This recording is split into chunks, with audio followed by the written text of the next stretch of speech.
ဒီကိုကျွန်တော်တို့နေ့စဉ်နဲ့အမျှချင်းမွန်းထောက်ပံ့ပြုခွင့်ရတဲ့အတွက်နာမတော်ကဘာဆက်ဆက်ဘုန်းကြီးမင်္ဂလာရှိပါစေခဏစတောင်းရအောင်ကွန်မန့်တော့ဖာဘုရားကျေးဇူးတင်ပါတယ်ဩဂတ်လပထမပတ်9ရက်နေ့ဝိပုကိုကချင်းစန်ဒေးအတွက်ဘိုင်ဘယ်ဆန်နေ့ဖြစ်ပါတယ်တမန်ကျမ်းစာနှုတ်ဘတ်တော်နေ့ဖြစ်တော့ကြောင့်ဒီနှုတ်ဘတ်တော်ဒီသာသမီဘဝကတာထဲမှာခွန်အားဖြစ်စေဖို့ရအတွက်တမန်ကျမ်းစာနေ့မှာနှုတ်ဘတ်တော်အားဖြင့်သာသမီရောက်စီတိုင်းမှာခွန်အားပေးတဲ့မဆာပေးတဲ့အတွက်နာမတော်ကိုချီးမွမ်းပါတယ်ဒီနေ့ဒီဝိညာဉ်တော်ဖျားကဒီချိန်တိုင်းကိုပြင်ဆင်တော်ကြောင့်ယေရှုတင်ပါတယ်။ဒါသမီးရောက်စီတိုင်းကိုပို့ဆောင်ပေးတဲ့ယေရှုတင်ပါတယ်။တတ်တာဒီမှာကိုစကားပြောပါအိမ်တော်ဒီမှာကောင်းချီးပေးပါသာသနာ့ဝိညာဉ်ကောင်းချီးပေးပါ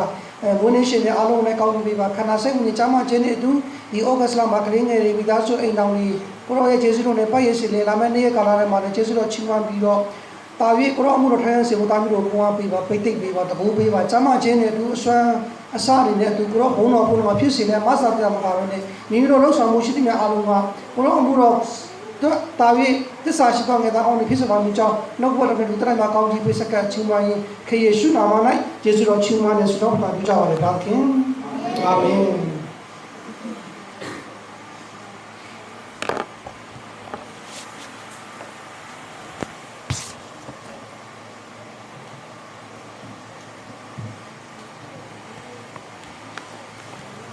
ဩဂတ်လဒီ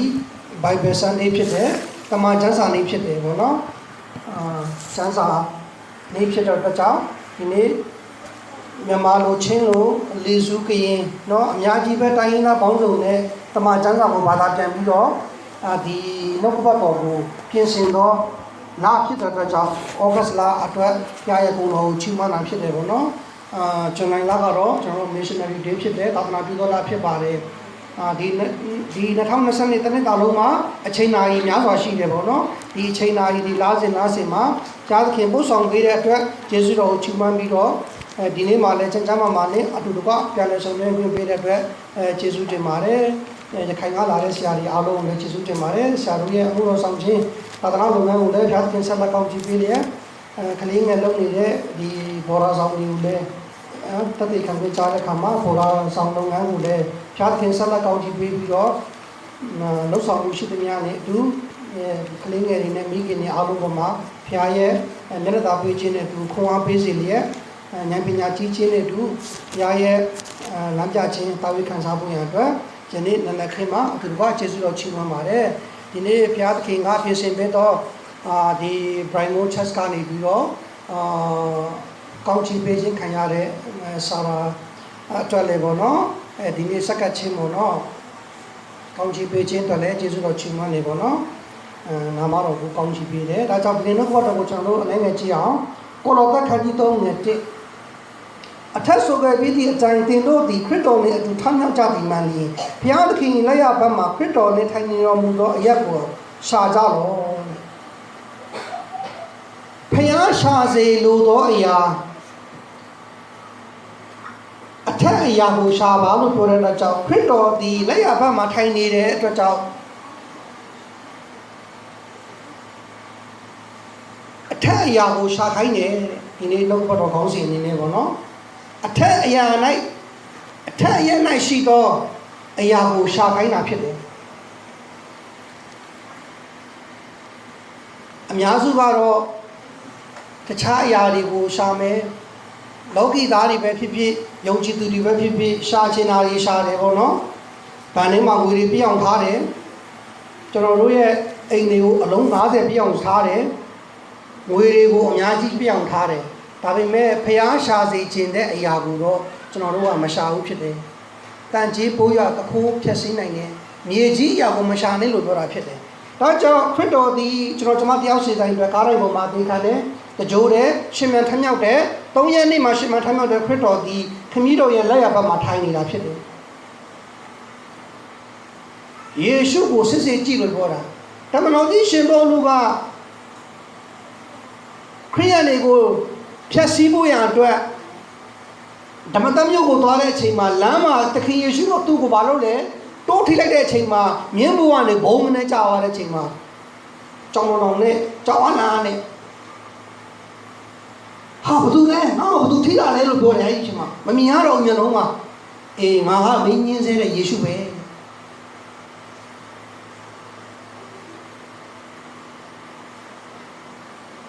ယေရှုကိုလူတွေကမရှိတော့ဘူးထင်ကြတာဖြစ်တယ်ခရိယန်မှာယေရှုမရှိရင်ဒီကျမ်းစာအုပ်ထဲမှာယေရှုကိုဖယ်လိုက်ရင်ဘာဖြစ်သွားမလဲ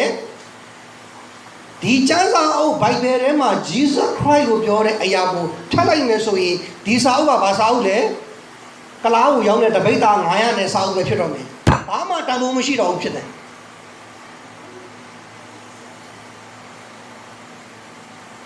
ကိုရန်ကျမ်းမှာတမန်တော်မြတ်မိုဟာမက်ကိုဖယ်လိုက်ရင်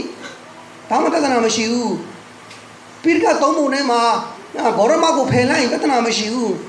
သူတို့ရဲ့တရားသဘောတွေရှိတယ်ဒါပေမဲ့ဒီကျမ်းစာထဲမှာယေရှုဆိုတဲ့အရာကိုဖယ်လိုက်ပြီဆိုရင်ဒီကောင်ကဘာလဲလို့မေးတဲ့အခါမှာစာအုပ်ပဲဖြစ်မယ် BOO က book ဆိုတဲ့စာအုပ်ပဲဖြစ်မယ်ဘာမှတန်ဖိုးမရှိတဲ့အရေးချင်းမရှိတဲ့စာအုပ်ဖြစ်သွားပြီ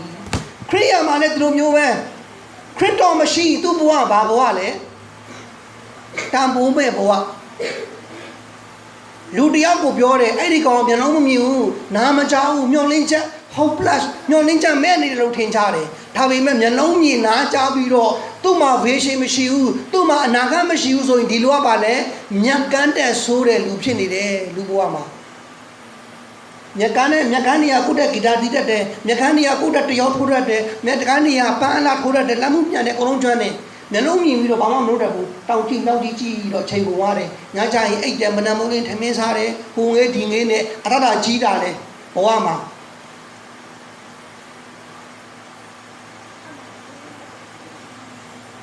ဒါကြောင့်ခရိယန်လောကမှာ Christian life ဆိုတဲ့ခရိယန်ရဲ့ဘဝတတထဲမှာခရစ်တော်မရှိဘူးဆိုရင်သူ့ဘဝကတုံညပဲဗလာပဲဘာမှအရေးချင်းမရှိဘူးဒါကြောင့်ခရိယန်ဘာသာလို့ပြောတဲ့အထဲမှာဘသူ့ကိုဥထိတ်ထားတာလဲလူကိုမဟုတ်ဘူးဘုန်းကြီးကိုမဟုတ်ဘူးเนาะကျောင်းတိုင်းကိုမဟုတ်ဘူးเนาะပါစတာမဟုတ်ဘူးဘီရှော့မဟုတ်ဘူးเนาะဒီနေ့ဂိုင်းကျုံမဟုတ်ဘူးဘသူလဲယေရှုခရစ်တော်ကိုဥထိတ်ထားသောအတ္တတာကိုဘယ်လိုပြောရလဲခရိယန်အတ္တတာလို့ခေါ်တာဖြစ်တယ်အဲကြောင့်ဒီနေ့ခရိယန်အတ္တတာထဲမှာခရစ်တော်မရှိတော့ဘူးဆိုရင်တော့သူ့ဘဝဘာဖြစ်လဲလောကီသားတွေလောကမှာရှိတဲ့အသက်ရှင်တဲ့လူတွေလိုဖြစ်သွားမယ်ဒါကြောင့်ဒီ August လနော် Bible Sunday ဖြစ်တယ်တမန်ကျမ်းစာနေ့ဖြစ်တယ်ဒီတမန်ကျမ်းစာဖြစ်ပေါ်လာတဲ့နော်ဘာသာပြန်သောလဖြစ်တယ်ဒီတမန်ကျမ်းစာကိုလူတိုင်းဖတ်ရှုနိုင်မှုရအတွက်တုံတင်သောလဖြစ်တယ်ဒါကြောင့်ဒီနေ့ဘယ်အရာကိုရှာမလဲဆိုတာကျွန်တော်တယောက်စီတိုင်းစဉ်းစားမယ်ခြင်းဖြစ်တယ်တုတ်တန်ကျမ်းခန်းကြီး၄အငယ်၅မှာ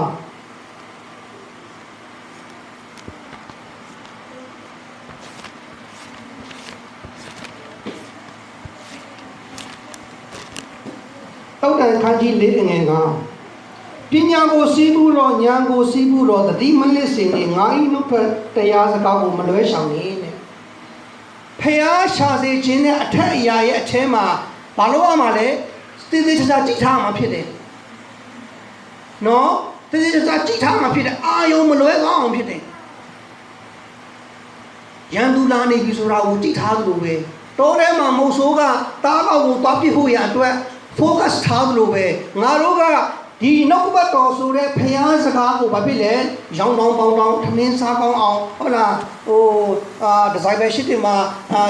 ထမင်းတစ်ခါဆိုင်ရင်ချမ်းမိုက်တစ်ပိုက်ယူရတယ်အိမ်ချမ်းမိုက်တစ်ပိုက်ယူရတယ်အိမ်ကိုကောင်းစားလို့ကောင်းချမ်းမိုက်ယူဟုတ်လား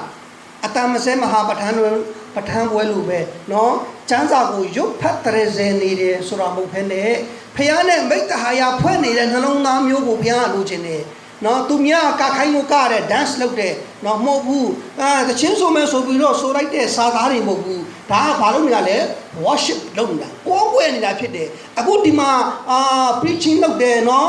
ဟောပြောခြင်းလုပ်တယ်နော် teaching လုပ်တယ်သင်ပေးနေတယ်နော်ဘုရားတော်ဘုရားစကားကိုကြားတာကဒီနေ့အသက်ရှင်သောယေရှုနဲ့ငါတို့ဘာလို့နေရလဲကိုယ်ွယ်နေတာဖြစ်တယ်ဒါကြောင့်ဒီနေ့ဘယ်အရာကိုစီးပူးမလဲဆိုတာကိုဘာလို့ရမလဲတတိမလက်ပဲနဲ့မလွဲမရှောင်ပဲနဲ့ဂရုစိုက်ရမယ်တဲ့ဖျားစကားကိုအများစုကမေ့နေတယ်အများစုကဖယ်ရှားတယ်အများစုကလက်မခံခြင်းဒီနှုတ်ကပတ်တော်ကို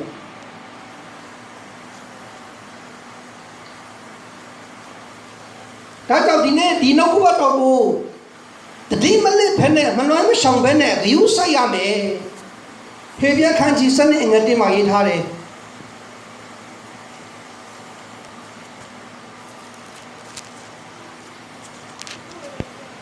ဟေဘဲဩဝါဒစာခန်းကြီး7ငယ်1မှာထို့ကြောင့်ဤများလုံးများစွာသောတတ်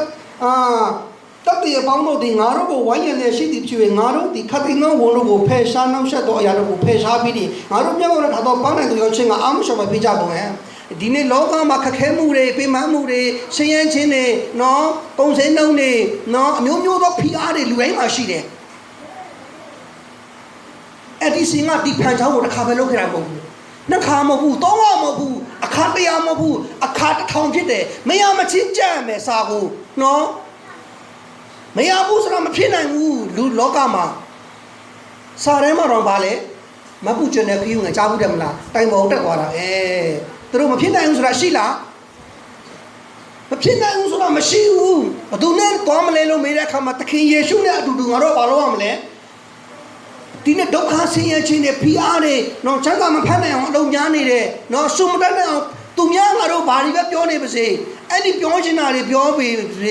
နားထဲမှာမထားဖို့လိုတယ်စိတ်ထဲမှာမခံစားဖို့လိုတယ်လူတိုင်းကတော့ဒီနားဘာတွေပဲကြားချင်တယ်ချီးမွမ်းနိုင်မှကြားချင်တယ်ကိုယ့်ကိုပြောရင်ကြားချင်လားကိုယ့်ကိုအတင်းပြောရင်မကြားချင်ဘူးဘာတွေပဲဖြစ်နေပါစေဘာတွေပဲဖြစ်နေပါစေဘဝမှာဘလောက်ပဲဖိနှိပ်ခြင်းခံနေပါစေဝန်တော့ဝန်ပိုးတွေကြားနေပါစေဒီနေ့ဒီကျမ်းစာကိုဘာသာပြန်တဲ့ဆရာကြီးယူရတန်ကမြမပြည်မှာဒုက္ခဆင်းရဲများစွာနဲ့ပိမန်းတန်ခံပြီးတော့ဓမ္မတစ်တမဟောင်းကိုဘာသာပြန်နိုင်တယ်ဒီနေ့လက်ရှိဒီရာစုတစ်မှာဒီနေ့ဖောင်ဒါကြီးတွေမြမပြည်မှာရှိနေတဲ့အသင်းတော်တယုံဆရာတွေကဒီကျမ်းစာအုပ်ကိုတပိုက်တော့ဘာသာမပြန်နိုင်ဘူးဘာဖြစ်လို့လဲဘာကြောင့်လဲငါတို့ခေတ်မှာငါတို့ဒီကျမ်းစာကိုဘာလုပ်လဲသူများရေးပြီးသားကိုဖတ်မယ်ငါတို့ခေတ်မှာရေးပြီးသားကိုဘာလုပ်မလဲစန့်ကျင်မယ်ငါတို့ခေတ်မှာဒီ new generation ခေတ်မှာသူများရေးပြီးသားကိုစန့်ကျင်မယ်သူများရေးပြီးသားကိုကဲ့ရဲ့မယ်သူများရေးပြီးသားကိုဘာလုပ်မလဲအမျိုးမျိုးအပြစ်ရှာမယ်အောက်ကမင်ပါလားငတ်တပါလားဟာဒီကျမ်းစာတော်မို့လို့ဘူးအမျိုးမျိုးစန့်ကျင်ဝေဖန်ရေးဆိုပြီးတော့ကျွန်တော်တို့ကဘာလဲသူများရေးထားတာကိုစန့်ကျင်တဲ့သဘောမျိုးလားကျွန်တော်တယောက်စီတိုင်းဒီနေ့ခရိယန်လောကထဲမှာယုံကြည်သူဓမ္မမုတ်စီရဲ့အထက်မှာဖခင်ကိုချစ်တဲ့မိသားစုတွေရဲ့ဘဝတရားထဲမှာမြမပြည်သူပြည်သားများပြည်တွင်းပြည်ပဓမ္မမိတ်ဆွေကြားနာတဲ့ဒီနောက်ကမှတော့ကိုကြားနာတဲ့သူအားလုံးရဲ့ဘဝတရားထဲမှာဘလို့မျိုးနဲ့အသက်ရှင်မလဲငါတို့ခင်မှာဘာလုပ်မလဲဆိုတာကိုငါတို့လက်ထဲမှာရောက်နေတဲ့ဒီအရာကိုငါတို့ကဖိနှိပ်ခံနေခံနေနော်ဒီနေ့ဒီရှာကြီးယူရတန်လက်ထက်တုန်းကလည်းမြန်မာပြည်ကဘလို့လဲနော်ဒစ်ကိုတွေကနေပြီးတော့အရာကိုနေနဲ့နော်ပြန်ပြီးတော့လေညံနေသွားတဲ့ခင်မဟုတ်ဘူးလေဒုက္ခဆင်းရဲခံပြီးတော့ခါလောက်ရှိတဲ့ရှုပ်ပတ်ထဲမှာယူရတန်တို့ကမြန်မာပြည်မှာလာတရားဟောရတာတကယ်လူဆုံးငပေတွေဥအင်းတို့ဥနော်တို့ဆိုတာတများတွေနေတရားဟောရတာဒီလိုနေရာမှာဟောရတာမဟုတ်ဘူးထောက်ငါတို့ဘာလို့မခံနိုင်ကြလဲဒုက္ခကိုဘာလို့မခံနိုင်ကြလဲဆုံးခန်းကြီးကိုဘာလို့မခံနိုင်ရလဲနာကျင်မှုကိုဘာလို့မခံနိုင်ကြလဲအတာခံမဟလားအနာခံမအတာဆံလို့ပြောတယ်မလားလောကကြီးမှာဖိနှိပ်ခြင်းတဲ့ဒုက္ခတွေညာကြီးခံမှာပဲသွားမလဲထာဝရအိမ်တော်မှာဘုရားသခင်ရဲ့နိုင်ငံတော်မှာနေရမှာဖြစ်တယ်အဲ့ဒီနေ့ယုံကြည်သူတွေရဲ့ဘဝတရားထဲမှာကျွန်တော်တယောက်စီရဲ့ဘဝတရားထဲမှာဘသူတွေဘာပြောဘသူတွေငါတို့ဘတော့ပဲဖိအားပေးဘသူတွေကငါတို့ကိုချုပ်ခိုင်းနေပါစေဘသူကပဲငါတို့ကိုနာကျင်စရာတွေဖြစ်နေပါစေငါတို့ကဘာလုပ်ရမလဲယေရှုကိုရဲရဲဝံ့ဝံ့ယုံကြည်မယ်ဆိုပြီးတော့ဆုံးမချက်ချပြီးတော့ဆက်သွားမယ်ဆိုရင်အဲ့ဒီသူတွေပေါ်မှာအဲ့ဒီမျိုးဆက်ပေါ်မှာအဲ့ဒီမိသားစုတွေပေါ်မှာဘုရားသခင်ရဲ့ကောင်းချီးမင်္ဂလာပါပဲလေလက်မနေပဲနဲ့အမြန်တလားဟောနော်တနာယုံမိုင်းတောင်းလုံးနဲ့အတကုံအချိန်နဲ့လာပြီးတော့ကောင်းချီးပေးခြင်းခံရမှာဖြစ်တယ်အဲ့တော့ဒီနေ့ကျွန်တော်တို့ကကျမတို့ကဒီနေ့ဓမ္မမိတ်ဆွေတွေရဲ့ဘဝတရားတွေမှာနော်ဘလို့မျိုးမနာချင်းရှားတွေကြုံနေပါစေဘယ်အရာကိုတတိမလို့ဆင်နေလဲဆိုတာသိဖို့လိုသလိုဘယ်အရာကိုလက်မလျှော့ဘူးဘယ်အရာကိုမှလက်မလျှော့နဲ့ဘယ်အရာကိုမှဘာလို့ရမလဲလာတတ်လက်မလျှော့လိုက်ဖို့လိုတာဖြစ်တယ်အခွင့်အရေးမ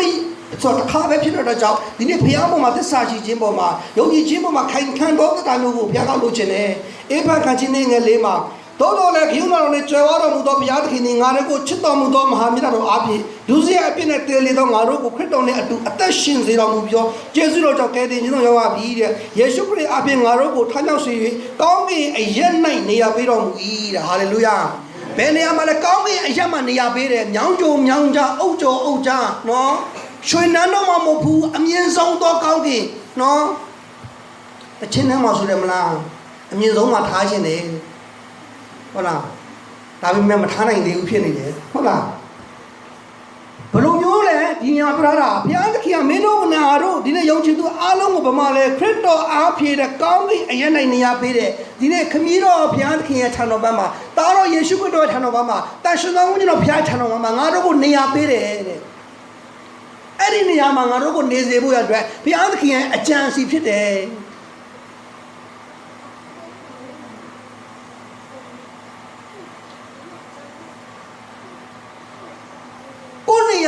Go Piensi Hame. Hallelujah. Naro ma Piensin Hame ready. No, Naro, Domen, Naro ma Piensin Hara Pit, Sagat Hara Pit. Piensin Tare Turi at Bashile, Piensin Tato Niashi. Hallelujah. Mama Piensin Bena, Gomushuna, Ha, one at Abiro, Dome, so Mama Shiu, Diniama Piensin Hama Honia Shime, Diniama Notame, Diniama Piensin Hame, Diniama Sakatame, Dima Ready Pitame, Diniaga Pedrone, Honia Capide. Piano King, I think on Nia, Pit Hadania, then the Piensin Hadania, then the next Saka Piensin Jingo, along the Yama, Piano King, Ayachin, or Piano King, he back and is a day and he was at the Engasale. He was at the Engasalema. Toto, when can go to Roti, Mimiro, a papi, Shajati, at the Lendoso Jai. A papi. A piapi. Piat Kim Jinsin Tando, Nia, Eddie Piro, Palugale, Share. Dine Lurigaro Bea Share. Land song long, Ogu and Godara. Down Kodak did it. Bas, Shizang was up, and Mom drink, open Tota. Upon Roma Momaji. The Lugatorali. You rang up. A Tayago Mioano, the Luriga upon your Bene, Bevenole. Yeji Yawash Hajare. Chalo amena go the zakat kunshi le bazaka le Mochanda chabula ashi ma du de ko oware mai mai de ko Mochanda ore kama lava u pura kama Mochanda lao athe ma ba ri le zakwe ko chu tha da name ya ba le Mochanda de tathe mong no mong ma tathe mong da pi me tu ya tan bu ka ba tan bu le zakwe chu tha da khanya yi li ne sa name ya ro ba le Mochanda de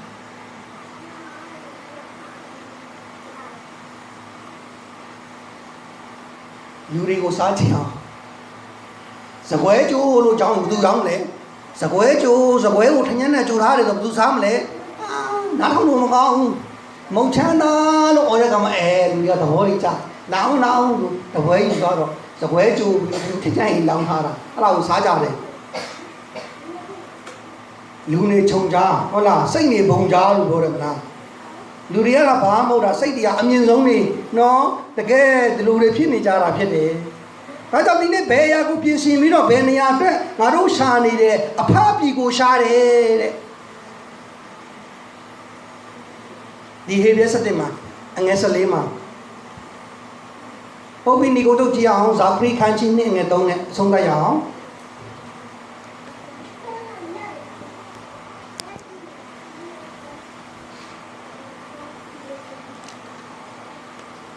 Zapri Nagadicha.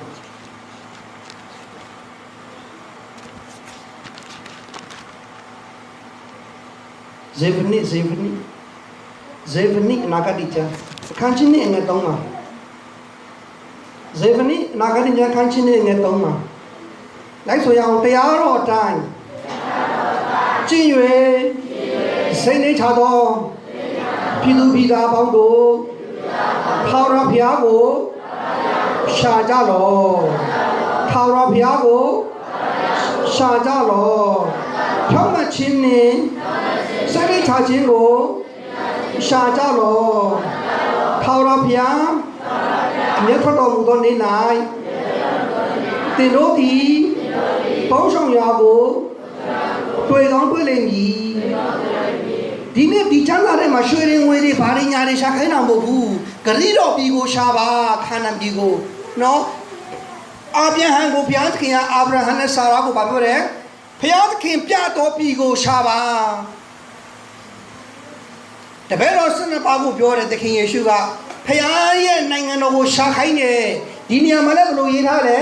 ဖခင်ကိုရှာပါအဲ့ဒီတရားအတိုင်းကျင့်မှာနှိမ့်ချခြင်းကိုရှာပါအဲ့ဒီနှိမ့်ချတဲ့စိတ်နှလုံးနဲ့ထောက်မှတ်ခြင်းကိုရှာပါလို့ပြောတယ်ဒီနှုတ်ကပတ်တော်ဇေဖနိခါအနာဂတိကျမ်းခိုင်းခြင်းနဲ့ငယ်သုံးပါအဲ့ဒီတရားစကားကိုရှာဖခင်စကားကိုရှာနှိမ့်ချခြင်းကိုရှာ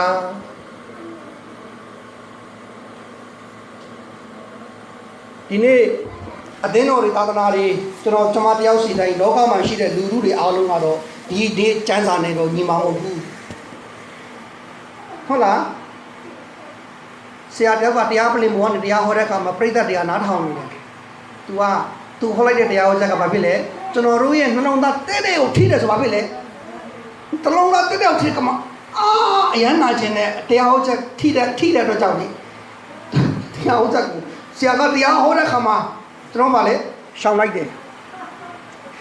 နှုတ်ကပတ်တော်ကဟိုကနေဆရာကတရားဟောတယ်ဘုရားသခင်ကောင်းမြတ်ခြင်းမင်းတို့ကမှရှိပါစေလို့ရှောင်လိုက်တယ်ဒါငါတော့မဟုတ်ဘူးသူများကိုချစ်ပါလို့ပြောတဲ့မှာငါတော့မဟုတ်ဘူးဟုတ်လားကောင်းကြီးခံစားရမယ်ဆိုရင် I'm a receipt ကလက်ခံတယ်နော်ချမ်းသာမယ်ကြားမယ်မင်္ဂလာရှိမှတိုးပွားမယ်ဆိုရင်လူတွေကနှလုံးသားကိုလိုက်ထိတယ်သူဟောတာနဲ့ထိအောင်နှလုံးသားနဲ့တခုခုလောက်ရတော့မယ်ပေးကမ်းရမယ်ကုညီရမယ်မန်းဆန်းရမယ်နှိမ့်ချရမယ်ဖះကိုရှာရမယ်ဘာလုပ်ရမယ်အစာရပေါင်း90ရှာရမယ်ဆိုပြီးလုံးဝနားမထောင်ချင်တော့ဘူးအဲ့ဒီအောင်ချက်ကိုနားတွေပါလေပိတ်ထားလိုက်တော့နှလုံးသားကိုလည်းဘာလို့လဲရှောင်းလိုက်တယ်သွားငါနဲ့မထိနဲ့ငါနာကိုမထိဘူးလက်မခံဘူးနှုတ်ကပတ်တော်နှလုံးသားကိုမထိမခံဘူးကိုနဲ့ကြိုက်တဲ့အရာဆိုရင်တော့မဲနှလုံးသားကိုထိခံတယ်အဲ့တော့ဒီနေ့အထက်အရာကိုရှာတော့ဓမ္မမဲဆွေယုံကြည်သူများဖြစ်နိုင်ဖို့ရဲ့အတွက်ဒီနှုတ်ကပတ်တော်နဲ့အားပေးချင်တာဖြစ်ပါတယ်ဒီနေ့ကျွန်တော်တို့ကလေးငယ်လေးအတွက်စက္ကချင်းအစီအစဉ်ပြုလုပ်မှာဖြစ်တဲ့အတွက်ကြောင့်ဒီကလေးငယ်လေးကိုအရှိကိုခေါ်ပေးမှာဖြစ်ပါတယ်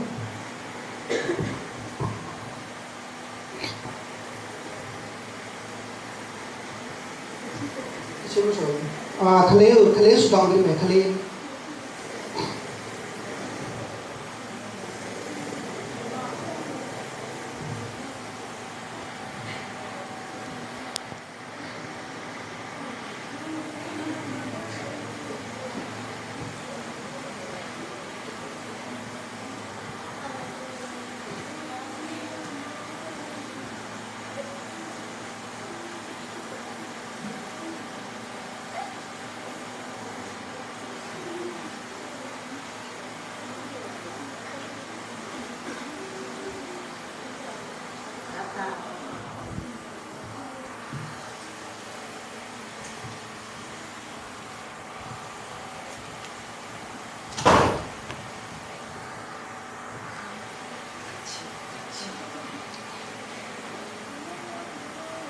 ဖဖျားကျေးဇူးတင်ပါတယ်ယနေ့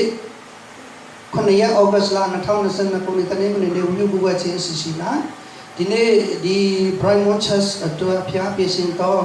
တမင်္ဂလေးအိမ်လာပြေဝဆာရာဒီအစဉ်တိုင်းချီထောင်းရဲ့ဉာဏ်ပညာနဲ့ပြည့်စုံ၍ဖြားတင်ကျလူလို့ရှင်၌မျက်နှာရ၍လက်ဝဲလက်ရလက်မတိမ်ရင်မဲ့ဘဝတစ်ချောင်းသောတမန်တရားတိုင်လက်ရှောင်းနာမိကြောင်းခမီတော်တာတော်တဲ့ရှင်တော်မျက်နာမှာ၌ဆုတောင်းဆက်ကအနံကောင်းပြီးပါသည်သခင်ယေရှုခရစ်တော်၏နာမ၌အာမင်။ဘုရားကောင်းကြီးပေးတော်မူပါ။ဖခင်ကျေးဇူးတင်ပါတယ်။ဒီကလေးငယ်လေးကတရားထဲမှာဖခင်သခင်ကောင်းကြီးပေးတော်မူပါ။ဒီနေ့သူကတရားထဲမှာဖခင်သခင်ကဒီနေရာမှာဖတ်တာမှတာပြီးတော့ကောင်းကြီးပေးတဲ့ကိုရောကိုကျေးဇူးတင်ပါတယ်။ယုံကြည်ခြင်းသစ္စာရှိခြင်းခန္ဓာစိတ်ကိုညှို့သွေးသားတွေကခရစ်တော်၌ဆက်လက်ကောင်းကလေးငယ်ဖြစ်စေပြီးတော့ဒီနေ့အသွေးသားတွေကကိုရောကိုယုံကြည်ခြင်းမှာအာဇီသောကလေးငယ်ဖြစ်စေအနာဂတ်မှာတိုင်းပြည်တော်လူမျိုးတော်သာသနာအတွက်အစီကံကောင်းဖြစ်စေကောင်းသမီးငယ်လေးဖြစ်စေကိုသခင်ယေရှုနာမနဲ့ကောင်းကြီးပါတယ်။သူကိုဒီနေ့ထိန်သိမ်းတော်မိသားစုအားလုံးနဲ့သခင်ယေရှုနာမနဲ့ကောင်းကြီးပါတယ်။ဒီကလေးငယ်လေးရဲ့ဘဝတရားထဲမှာလည်းအစဉ်တိုင်းချီတော်မှာကြောင့်သခင်ယေရှုနာမနဲ့ကောင်းကြီးပါတယ်။ဒီနေ့နှုတ်ဘတော်ရဲ့ရေတန်ရှင်းခြင်းရေမင်္ဂလာရှိသောဤရဲ့အပြည့်ဤကလေးကိုတန်ဆင်ခြင်းဒီနေ့ဆက်ကခြင်းဖျားခင်တို့လည်းခတ်ခြင်းပြုလုပ်တဲ့အခါမှာ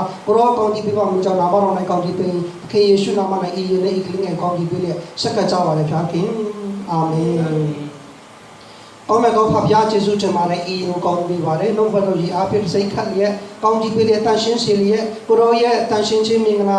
ကောင်းမြတ်သောကျေးဇူးပြုခြင်းပြုနာတော်ဒီအားဖြင့်ဤကလေးကိုစက္ကကောင်းကြီးပေးပါမိကြောင်းဒီနေ့ဒီသမီးငယ်လေးစာရနဲ့တူဤရေအားဖြင့်ဖြားခင်တို့ကိုစိတ်ခတ်လျက်ကောင်းကြီးပေးလျက်ဟာလေလုယာတန်ဆင်စေပါမိကြောင်းနာမတော်ကောင်းကြီးပေးရင်ခမီးတော်တာတော်တန်ရှင်းတော်မူသောနာမ၌ဤကလေးငယ်လေးကောင်းကြီးပေးစက္ကဆုတောင်းပေးပါတယ်အာမင်ဟာလေလုယာအဖဖျားနာမတော်ကိုချီးမွမ်းပါတယ်ဖြားခင်ရဲ့ရှေ့လူတို့ရှေ့မှာဂုဏ်တရားတည်တဲ့ဒီနေ့သမီးစာဖြစ်စေပါမိကြောင်းတခင်ယေရှုနာမ၌ဤရဲ့တန်ဆင်လျက်ကောင်းကြီးပေးစက္ကပါတယ်ဖြားခင်အာမင်ရရှိကောင်းပြုပါစေအာမင်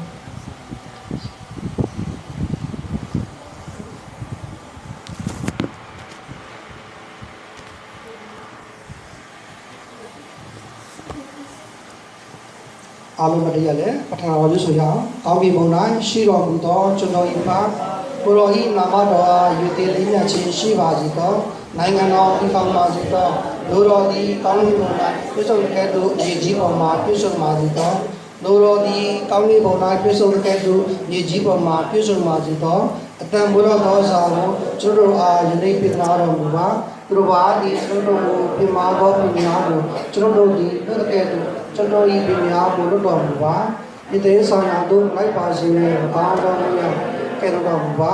သောကံတော်ဖဲဒီဘုံဘအမှုတော်ဒီကဘာဆက်ဆက်ကိုရောနာရှိပါ၏အာမင်အခလေးကိုကျွန်တော်လက်မှတ်ပြီးမေးခဲ့တယ်လက်မှတ်ပြီးမ certificate ခလေးလေးရှိပါအားလုံးဒီမှာဓာတ်ပုံရိုက်လို့ရတယ်နော်Photoshop ဓာတ်ပုံရိုက်ပါဦး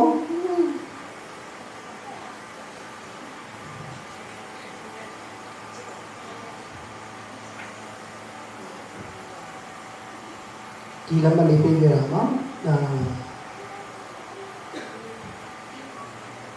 တ်ပေးလို့ပေးကြတာတဲ့ခလေးငယ်တွေကိုလည်းအားလုံးကောင်းကြီးပေးကြပါနော်အားလုံးတုံတင်မှာအဆုံးမပေးပါဒီနေ့ဖျားတဲ့ခင်တော်တားပြီးကြွတော့တမင်းငယ်လေးဖြစ်စေပြီးတော့ကိုရောကိုယုံကြည်တော့ကလေးငယ်လေးဖြစ်စေဖို့ရအတွက်ဒီနေ့ကလေးငယ်စက္ကကောင်းကြီးပေးခြင်းဖြစ်ပါတယ်အားလုံးကိုကျေးဇူးတင်ပါတယ်အာမင်ဘုန်းတော်ချီးမွမ်းဖို့ရအတွက်နောက်ဆုံးစာမျက်နှာ200နဲ့400နဲ့ခုဖြစ်ပါတယ်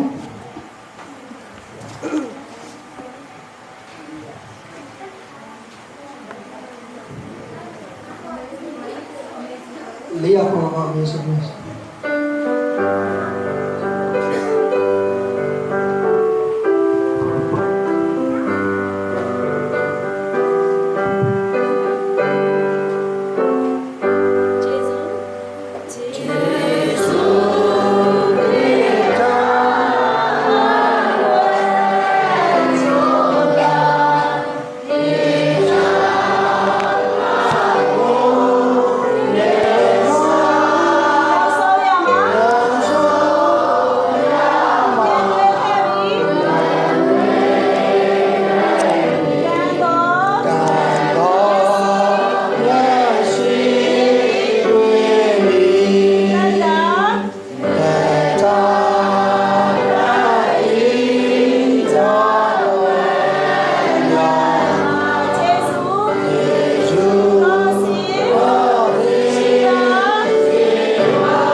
မာရရင်နဲ့ကိုလိုချင်းမချင်းခံစားရတဲ့ကောင်းချီးများကိုစက္ကအနံချင်းတော့ကိုဘတော်ဘုရားခိုင်ကြည်တဲ့ခံချတဲ့တူကိုလိုချင်းမချင်းတခုစကံကိုလက်ခံပြီးတဲ့ယေရှုတင်ပါတယ် Brian Church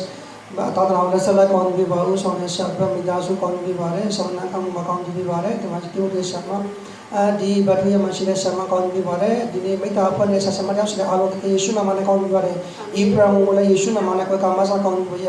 ဝတ်ထတဲ့အားလုံးမိမရှိရှိပါကြခိုင်လာတဲ့ဆရာတွေလည်းကောင်းပြီးပါသူတို့မိသားစုဘုရားဆောင်ခြင်းကောင်းပြီးတဲ့မဆာပြီးတဲ့ကိုတော့ကိုယေရှုတင်ပါတယ်ဒီရောက်တဲ့မရှိတဲ့မိခင်တွေအားလုံးလည်းကောင်းပြီးပါတယ်သူတို့ရဲ့ဆာရှိတော့ဘာဖျားခင်လာခြင်းအပိသူတို့တရားမကောင်းခြင်းလာပြီးခံစားပါစေဒီကြောင့်မရှိတဲ့ကလေးငယ်တွေအားလုံးလည်းကောင်းပြီးပါဖျားပေါ်မှာသစ္စာရှိတဲ့ယုံကြည်ခြင်းနဲ့သူကိုယ်ကိုကိုးစားလျက်သူတို့ရှိတဲ့နေရာမှာဖျားပေါ်မှာသစ္စာရှိတဲ့သူတွေရောက်ရှိတဲ့ဖြစ်စီလျက်အတ္တရာဒီကိုလမ်းပြပူဆောင်ပါမိကြောင်းအနန္တဘိုးရှင်ဖာသမီတော်မြင့်တာတော်ဘာတော်ကဲတဲ့ဘရှင်သခင်ယေရှုရဲ့ကျေးဇူးတော်ရဲ့အဖြစ်ခွင့်လို့ခြင်းဒုက္ခရောက်သည့်ခြင်းဒုက္ခရောက်သည့်ကလာလမ်းပြပူဆောင်တော်မူသောနာရှင်တော်မြတ်တော်ဖျားထံတော်မှာလူကျဲစီပြီးတော့မိတဲ့ခြင်းဝန်းခြင်းပေါ်ရှင်ကောင်းခြင်းမလာဒီကရောကျွန်မဆောရလာကြတဲ့ပြိတ္တတဲ့သူဒီနေ့ကလေးငယ်လေးစာရာပေါ်မှာသူကောင်းခြင်းမလာမှာယခုမှဆောရကလာအစဉ်မြဲတက်ရောက်တည်ရှိတည်နေပါစေတော်အာမင်အာမင်အာ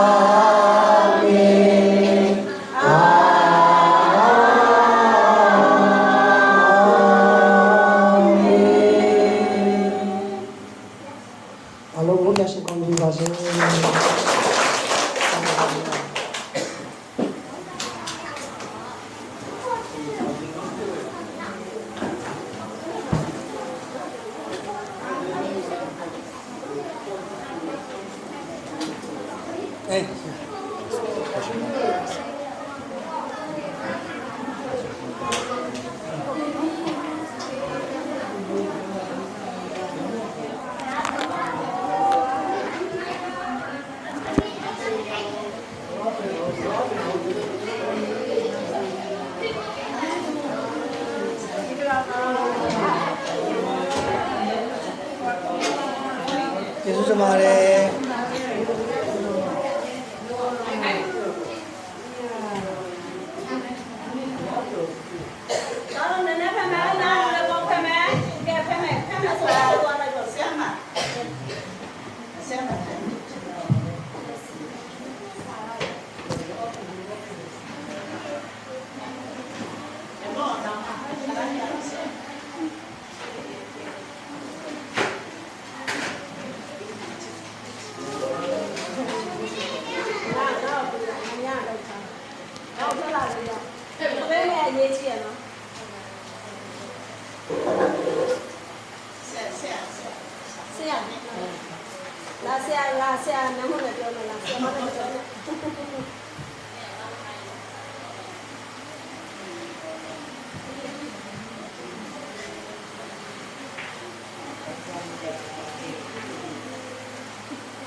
쌤아 들어오세요. 쌤아 들어오시고 자는 들어오세요.